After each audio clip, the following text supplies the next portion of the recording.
Welcome to a fun Wednesday, History Wednesday, where I'm going to delve into the history of this stuff. Wax on bottles, specifically American whiskey bottles, but really all bottles. First, it's important to note that, wax is really important to American civilization, or the world civilization.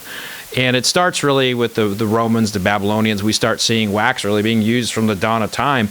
The Romans create candles in 500 BC, and from there, it's basically used. Wax is used in every single creation of some kind of jar or anything that need closing. They would use beeswax. They would use rags. In spirits specifically, or booze in specific, they would seal wine jugs that we would call amphories or kavaris. They would seal them with rags and beeswax. Obviously, wax becomes more used in closures for things like letters.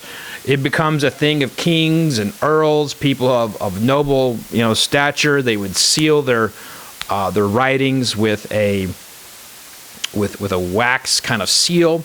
Most notably, King John signs the Magna Carta and seals it with wax. And the Magna Carta basically shapes the world. It gives the United States kind of a base structure for democracy. So the Magna Carta is sealed in wax. So anytime you look at wax, you can say, hey, that's a connection to the Magna Carta.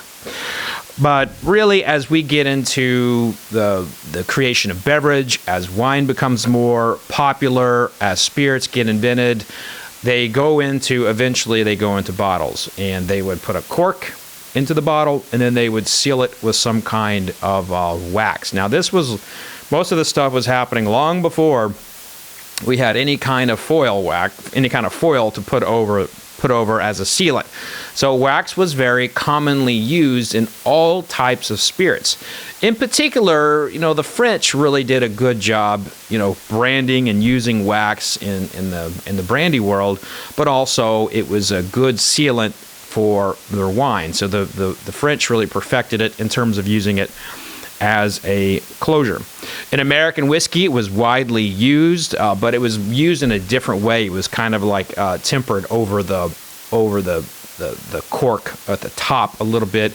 It wouldn't be as ingrained. Now, what's interesting is that in a time when wax was kind of going away in the American whiskey scene, you had a brand come out in the 1950s who decided to put all their chips on their wax called Maker's Mark. Maker's Mark actually has hung their hat on their wax, probably more so than they have their whiskey. And in fact, this red dripping wax, if you start a brand tomorrow and you try to do a dripping wax of any type, they will sue you. And first it'll start with a letter, and then you will go to court. And just ask Jose Cuervo. Jose Cuervo lost in a landmark case a few years ago. And the fact is that Maker's Mark actually owns a patent on this shape. And so they will protect that with any means necessary. But it all begins when Marjorie Samuels comes up with the idea for the red dripping wax and creates it in her basement. I wrote about that in my book, Whiskey Women. Now, Marjorie Samuels is in the Hall of Fame for creating this.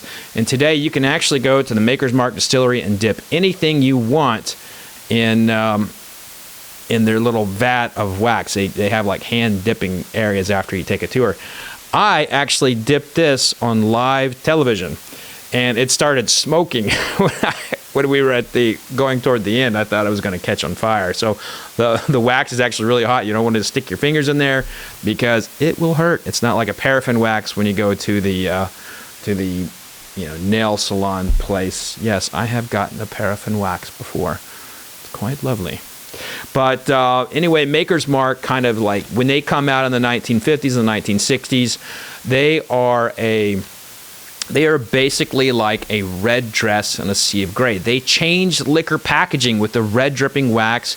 At the time, almost all whiskey bottles were bubulous. They kind of looked the same. They were all named Old Joe, Old Boone, Old this, Old that, Old Granddad.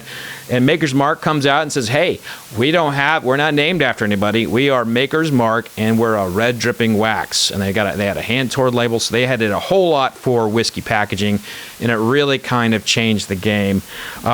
Because of that, and because of their contributions to bourbon, they were one of our first features, and they were basically one of our first major features in American whiskey in the magazine Bourbon Plus.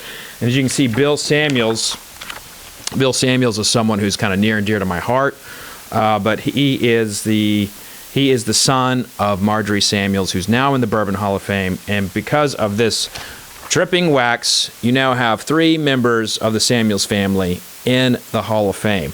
Maker's Mark absolutely changed the game when it came to marketing American whiskey, and it all has to do with the red dripping wax. Make sure you're subscribing to this YouTube channel, because we got more cool history things coming up, and live tastings, especially every Friday. We're tasting cool things and pitting one bourbon against another. Let's have some fun together and drink some good whiskey. Cheers.